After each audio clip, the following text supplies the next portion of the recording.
Bismillahirrahmanirrahim. Assalamualaikum warahmatullahi wabarakatuh. Bismillahirrahmanirrahim. Ila hadratin nabiyil mustafa rasulillah Muhammadin sallallahu alaihi wasallam. Thumma ila arwahi jami'i ikhwanihi minal anbiya'i wal mursalin.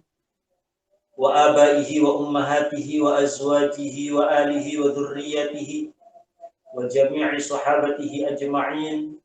والتابعين وتابع التابعين والأولياء والشهداء والصالحين والمصنفين خصوصا مولانا سلطان الأولياء الشيخ عبد القادر الجيلاني ثم إلى حضرة جميع أولياء التسعة الذين بلغوا الدين في جاوة خصوصا الشيخ شريف هداية الله سنن منجات جربان ثم إلى حضرة مصنفي هذا الكتاب Al-Imam Al-Muhaqqiq As-Sayyid Abdullah Al-Hadrami Ibnu Umar wa Al-Imam Al-Alim Al-Fadil Al-Syekh Muhammad Nawawi Al-Jami thumma ila hadrati masyayikhina khususan syekhina wa murabbi ruhina Kiai Al-Hajj Maimun Zubair wa Kiai Al-Hajj Junaidi Anas wal Habib Hud bin Muhammad bin Umar bin Yahya ثم إلى حضرتي كي الحاج عبد الرحيم أحمد كي الحاج فقيه إمام اللهم اغفر لهم وارحمهم وعافهم واعف عنهم واجعل الجنة مثواهم ومأواهم شيء لله لهم الفاتحة أعوذ بالله من الشيطان الرجيم بسم الله الرحمن الرحيم الحمد لله رب العالمين الرحمن الرحيم مالك يوم الدين إياك نعبد وإياك نستعين اهدنا الصراط المستقيم صراط الذين أنعمت عليهم غير المغضوب عليهم ولا الضالين رب اغفر لي ولوالدي آمين. قال المصنف رحمه الله تعالى wa nafa'ana bihi wa bi'ulumihi fid dharaini amin. Qauluhu wal maitatu, bahwa di pertemuan yang lalu tentang syarat-syarat sholat ada 12. Yang pertama adalah sucinya pakaian, badan, dan tempat yang digunakan untuk sholat. Suci di sini adalah suci dari najis.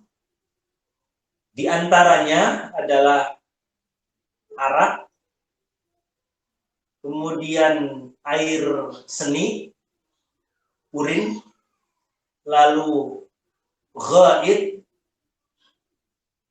Ghaid itu ya fesesnya manusia. Kemudian rauth itu kotoran binatang. Feses manusia ataupun feses kotoran binatang itu najis. Lalu darah. Kemudian nanah. Lalu muntah-muntahan yang berasal dari dalam perut itu najis. Jadi kalau misalkan ada orang muntah lalu nyiprat mercik ke kaki kita atau pakaian kita, najis.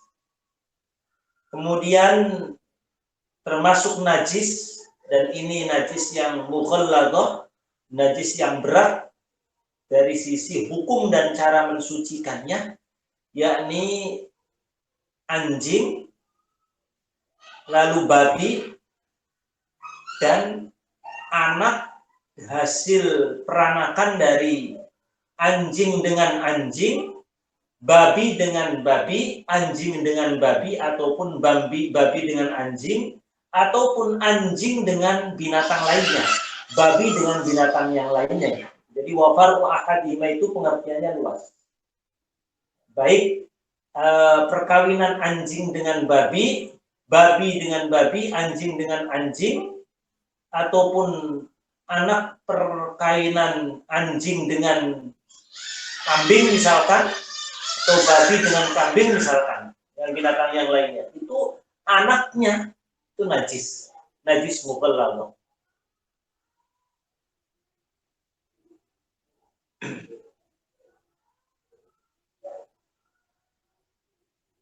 Wal maitatu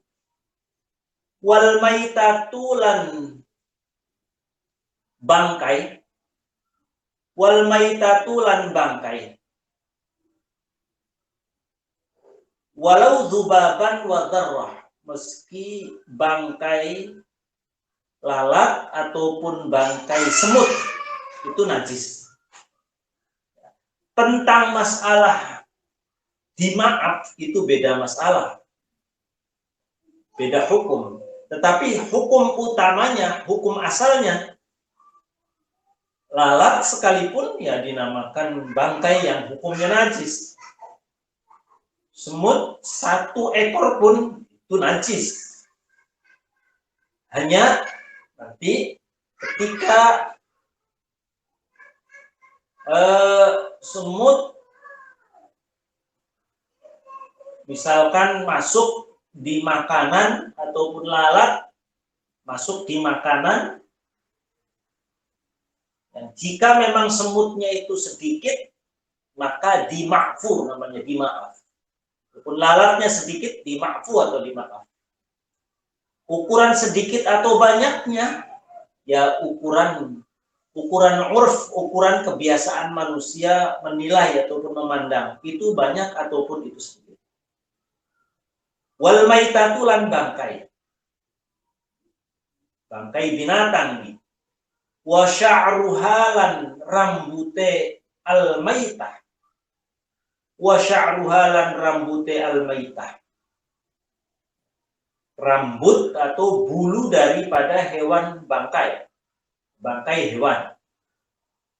Misal ada kuda mati, bangkai, rambutnya termasuk najis. Wadzilfuha, zilf itu kuku hewan, kuku binatang itu zilf. Wadzilfuha lan kuku binatang bangkai. Ada burung, misalkan ada burung yang berkuku panjang, zilf itu ya semacam cakar ataupun kuku lah. Lalu dia misalkan mati bukan karena apa-apa, bukan karena disembelih. Kita mau mengambil kukunya, najis, tidak boleh. Wajil duha lan kulite bangkai. Di bangkai itu baik rambutnya, kukunya ataupun kulitnya, kulit bangkai tersebut najis. Wa'azmuha, apalagi dagingnya. Wa'azmuha lan tulange bangkai, tulange maitah. Wa'azmuha lan balunge al maitah, tulang al maitah. Termasuk tulangnya bangkai itu najis.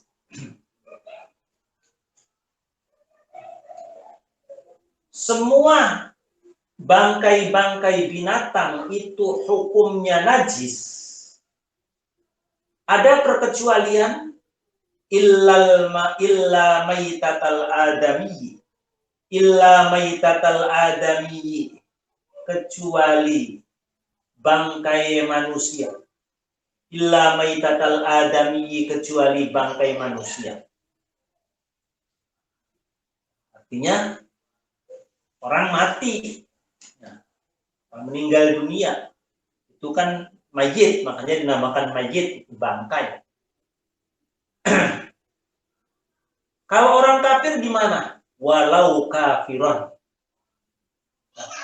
Bangkai manusia ataupun jenazah, ya, dalam hal ini kita namakan jenazah, manusia yang meninggal dunia, jenazah.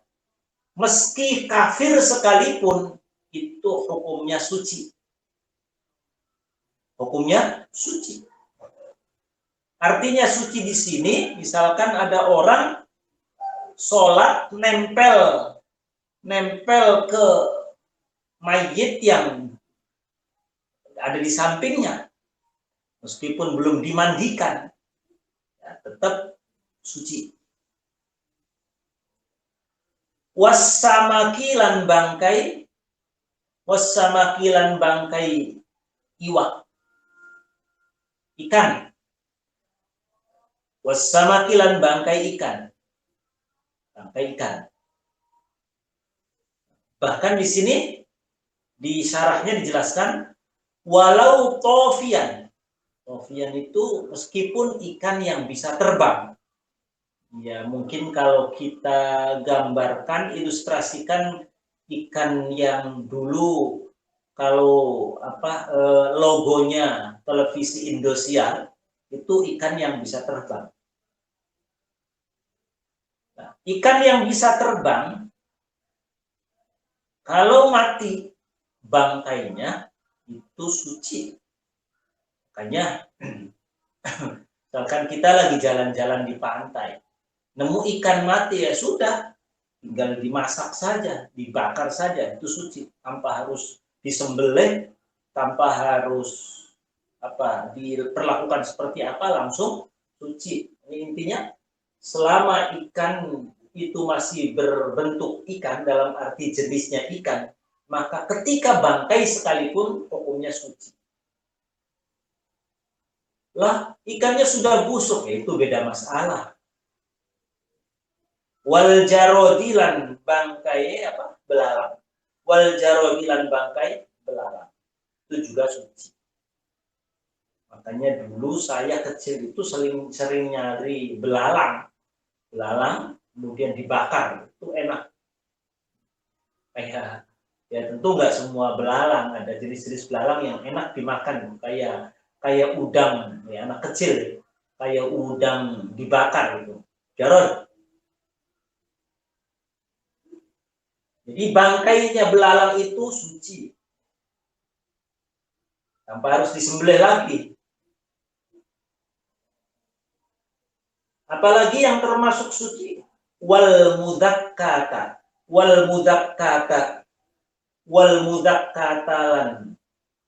hewan kang disembelih. Hewan kang disembelih, al mubaha kang diwenangaken.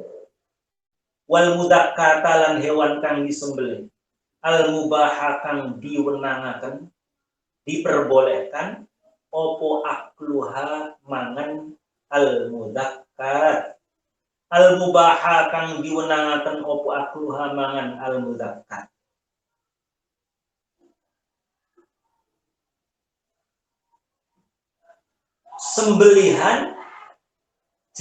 Sembelihan hewan, jenis hewan yang bisa dimakan. Hewan-hewan yang boleh dimakan. Kambing, ayam, sapi, kerbau, itu al-mubah akluha yang boleh dimakan. Kalau disembelih suci. Berbeda dengan hewan yang tidak boleh dimakan. Meski matinya disebabkan karena disembelih pun ya tidak bisa dimakan. Tidak suci. Contoh misalkan macan, ya, ataupun harimau. Ya, harimau, supaya kita bisa memakan, disembelih aja harimau. Kucing misalkan, supaya bisa dimakan, disembelih aja dengan penyembelihan yang menurut aturan fikih. Tetap kalau jenisnya jenis hewan yang tidak boleh dimakan, meski disembelih sekalipun tidak boleh dimakan. Dan hukumnya najis. Wa min hadza janinul mudakkar, termasuk halal, suci, tanpa harus disembelih adalah janinul mudakkar. Janin hewan yang disembelih. Kambing misalkan lagi hamil, lagi mengandung. Lalu ibunya disembelih. Nggak tahu misalkan orang bahwa ini kambingnya lagi hamil, disembelih, pas dibuka ternyata ada anaknya yang dalam kandungan, ikutan mati, halal, suci, janinul mudzakkar. Asal memang si ibunya ini matinya itu mati yang karena disembelih.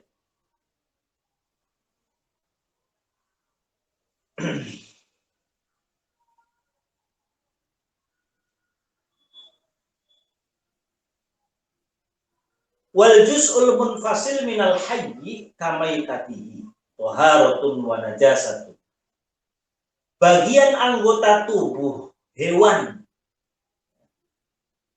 bagian anggota tubuh hewan hidup yang terlepas, anggota tubuh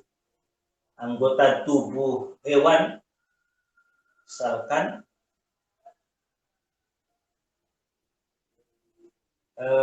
burung, bagian anggota tubuh ya, burung dara, burung merpati, kemudian bulunya lepas, itu hukumnya kamaitatihi, hukumnya kayak bangkai. Maksudnya begini, kalau memang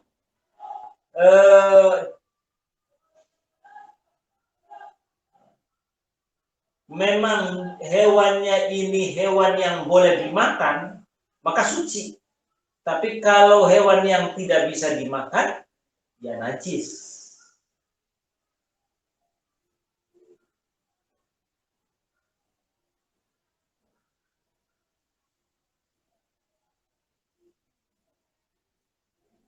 Beberapa hal yang tadi disebutkan adalah jenis-jenis ataupun contoh-contoh dari najis.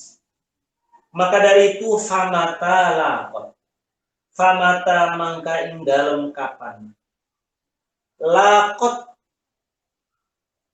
nempel ataupun mengenai, lakot ngenani opo hadihin najasatu ikilah piro-piro najis, opo hadihin najasatu ikilah piro-piro najis.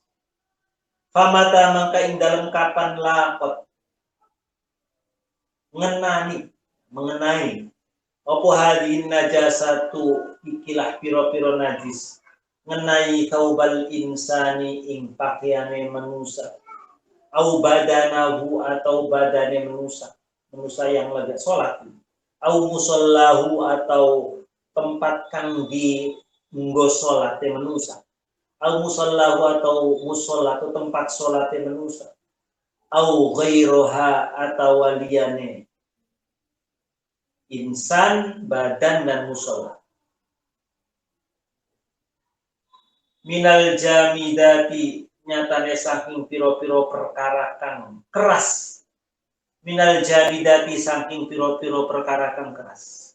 Maka famatala tatkala najis-najis tersebut tadi mengenai pakaiannya kita, atau mengenai badannya kita, atau mengenai tempat yang digunakan untuk sholat,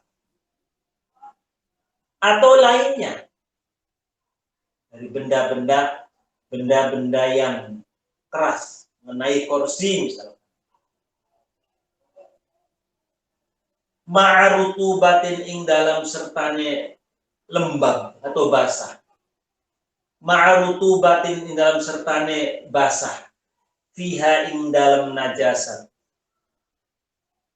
fiha ing dalam najasat, au fi mulaqiha, au fi mulaqiha atau ing dalam perkara kang ngenai najasat, au fi mulaqiha atau ing dalam perkara kang ngenai an-najasat.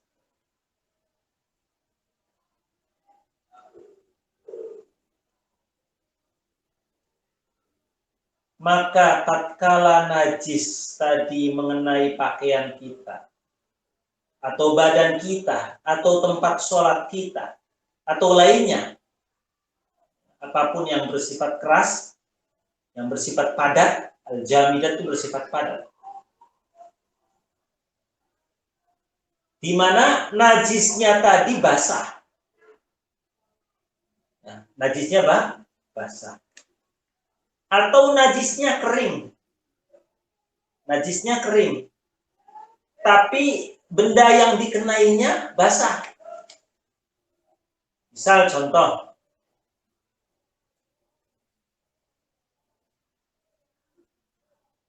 badan kita kering. Tangan saya kering. Lalu kena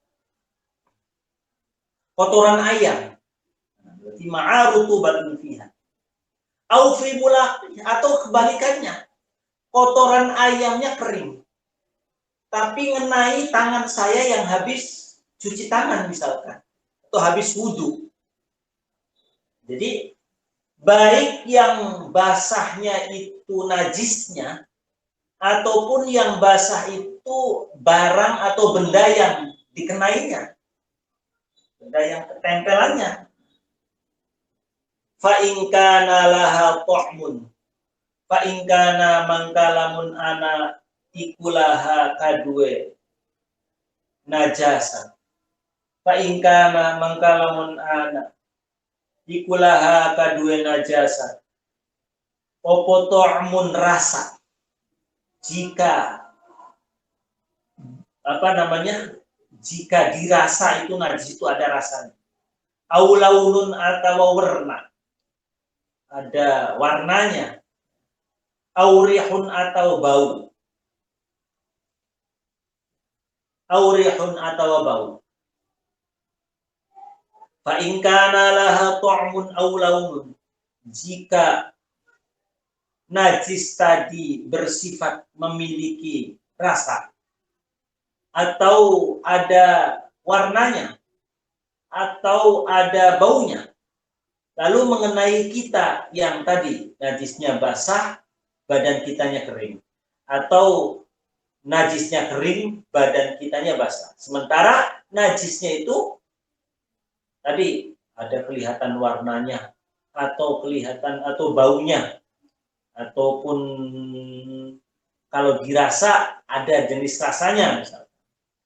Kalau memang kasusnya seperti itu, wajaba mangka wajib opo ghusluha, wajaba mangka wajib opo ghusluha, membasuh najasa, wajaba mangka wajib opo ghusluha, membasuh najasa, hatta yazula, wajaba mangka wajib opo ghusluha, membasuh itu mencuci ataupun membasuh najasa, hatta yazula, sehingga hilang sifat-sifat maut, hatta yazula, sehingga hilang sifat-sifat maut. Tangan kita kering, ketempelan kotoran ayam, basah, ya kewajiban kita untuk mencuci tangan tadi sampai benar-benar hilang. Sekiranya tidak ada warnanya, sekiranya tidak ada baunya, sekiranya tidak ada rasanya. Harus hilang sampai hilang. Meski bisa hilang kalau misalkan harus dengan sabun, ya sudah. Falau tawaqqafa dzalika ala hattin aw qarsin aw sabun wajib. Kalau memang mengharuskan harus hilangnya baunya tadi harus dengan sabun, ya sudah harus dengan sabun. Sekarang permasalahan, fa in asura zawalun naum. Jika sulit menghilangkan warna najis. Kalau nidaumil haid, sebagaimana contohnya misalkan warna darah haid.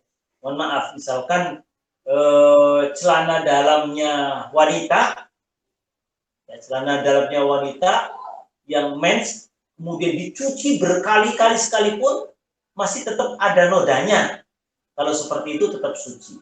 Awireh, bau masih ada sifat sifat baunya sudah dicuci, sudah dirinso, sudah apalagi dibaiklin, sudah apapun, masih tetap ada bau anyir-anyirnya misalkan. Iya, nggak apa-apa. Kalau memang susah sekali. Ya jangankan darah haid ya, darah biasa saja kalau mengenai pakaian yang berwarna putih, kalau tidak langsung dicuci, ya dia akan nodanya tidak akan hilang. Hanya kalau memang susah sekali untuk menghilangkan, sudah diupayakan, sudah dibasuh, sudah disabun, ya sudah, itu dihukumi suci.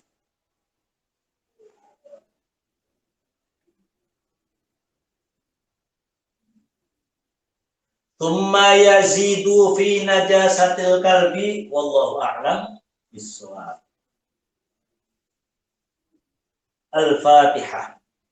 A'udzu billahi minasyaitonir rajim. Bismillahirrahmanirrahim. Alhamdulillahirabbil alamin. Arrahmanir rahim. Iyyaka na'budu wa iyyaka nasta'in. Ihdinas siratal ladzina an'amta 'alaihim ghairil maghdubi 'alaihim. Baik Mas Ari, silakan barangkali ada satu pertanyaan. Satu aja Mas Ari. Bagi jamaah yang ingin bertanya dipersilakan.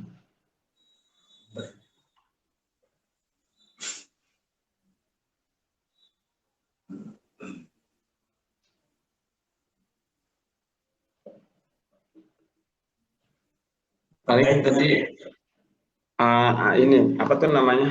Ada pertanyaan dari saya sih ini sih. Kalau kulit binatang yang disembelih, misalnya kambing, itu kan bisa disamak ya. Nah, tapi kalau misalnya bukan yang disembelih yang karena Allah ya, disembelih karena Allah yang dipotong. Ya, kalau suci Mas. Ya, kulit kan bisa disamak, tapi kalau misalnya tanduk itu bagaimana ya? Apakah sudah otomatis suci, apa perlu disamak, apa bagaimana itu? Kalau tanduknya kambing misalnya. Oh, suci Mas Ari. Oh, tidak, perilakunya nggak perlu disamak gitu ya? Apa sih cukup dicuci bersih apa gitu? Sekiranya memang sudah dihilangkan, samak itu kan sebenarnya proses untuk menghilangkan sisa-sisa daging atau bulu-bulu yang kemudian bisa merubah ataupun membuat baunya kulit. Jadi proses itu diantaranya. Jadi makanya bersifat benda-benda yang dibuat untuk nyamak itu harus bersifat sepet dan lain sebagainya. Intinya supaya sisa-sisa dagingnya, namanya orang ngulit itu kan pasti ada daging yang terkelupas yang nempel di kulit tadi, bulu-bulu, sehingga nanti bersifat awet, dia tidak gampang bau, Mas Ari. Kira-kira seperti itu. Jadi termasuk kayak tadi ya, tanduknya kambing yang di korban ya, kayak kemarin misalkan ngambil tanduknya lah, lumayan bagus, ya tentu harus dicuci dulu ya, atau dihilangkan dari daging-daging atau yang bersifat bau. Kalau hukumnya ya suci. Ya, terima kasih. Itu sih yang saya pilih. Baik, Mas Ari, Mas Okta, dan Pak Purbadi. Ya, Tersuun, terima kasih atas perhatiannya. Ada Pak Jajang juga ya, Mas Ari ya?